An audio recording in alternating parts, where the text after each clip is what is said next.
Hello everyone, and welcome to MyniQ podcast. I'm your host, and I'll be sharing short English stories and conversations with you every day. Today's episode is Neon Dreams. And the text level is 3. Learn how to talk about things that happen to something or someone else. Join ideas together and talk about things that might happen. Stick around till the end for 5 quick questions to test your understanding. Alright then, let's get listening. Neon Dreams. In the dark alleys of Neo Tokyo, I stumbled upon a small shop selling vintage electronics. Amidst the dusty relics, one peculiar item caught my eye, an original Apple I computer from 1976. The owner, a mysterious figure known only as the archivist, claimed it was the first Apple computer sold to Paul Terrell. As I held the worn-out device, memories of Steve Wozniak and Steve Jobs' pioneering spirit flooded my mind. It was a reminder that even in this gritty, high-tech world, innovation can be born from humble beginnings. The archivist handed me a small chip with an encrypted message. "Look, the future is not set." I inserted the chip into the Apple I, and the screen flickered to life, displaying a cryptic code.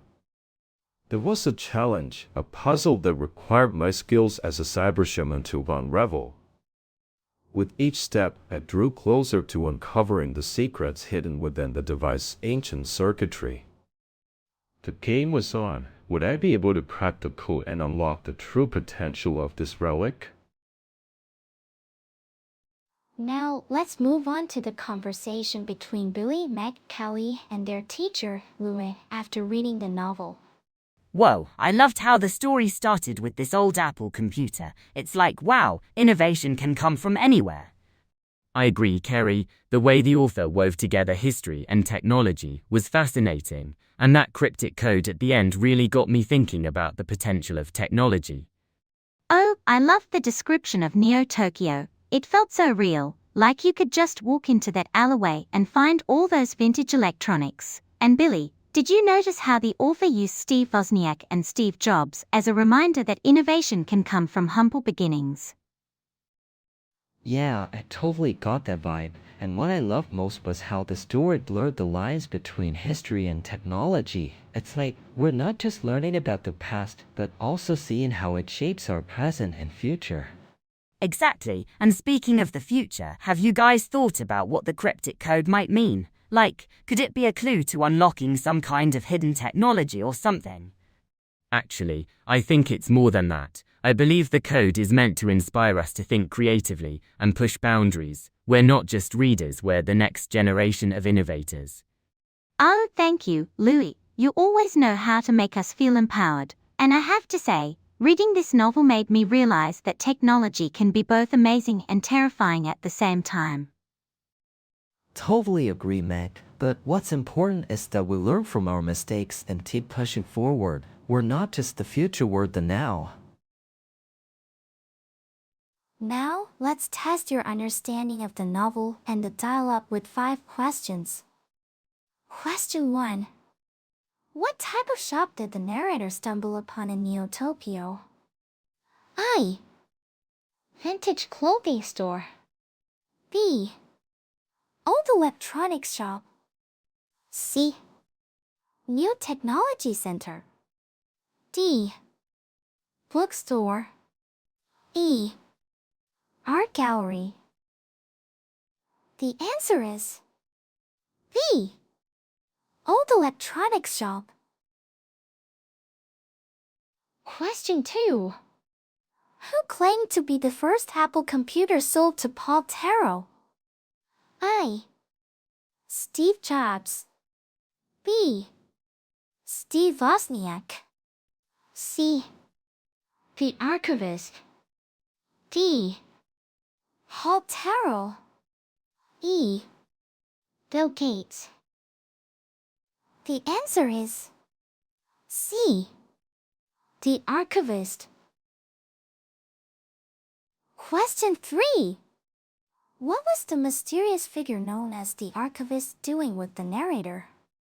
I. Selling vintage electronics.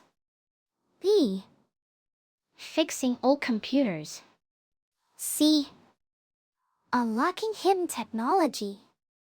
D. Sharing historical facts. E. Giving cryptic messages. The answer is D.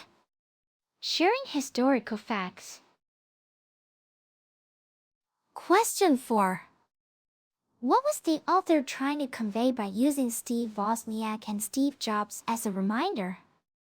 I. That innovation can only happen with wealth. B. That technology is only for experts. C. That innovation can come from humble beginnings. D. That history is not important.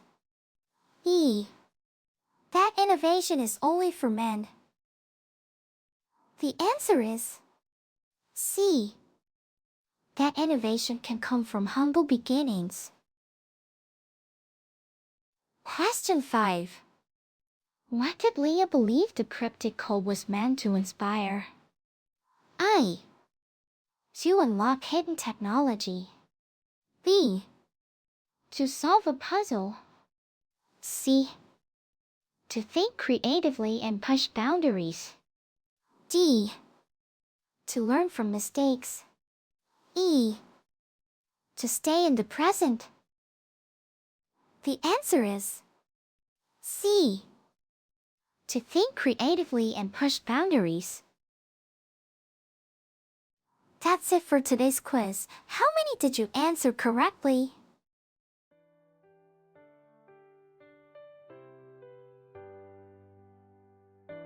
Thanks for tuning in to my channel today. I hope you enjoyed the stories and conversations and found the quiz challenging yet fun. Don't forget to subscribe or follow us for more daily English learning content. Until next time, keep practicing your English and have a wonderful day.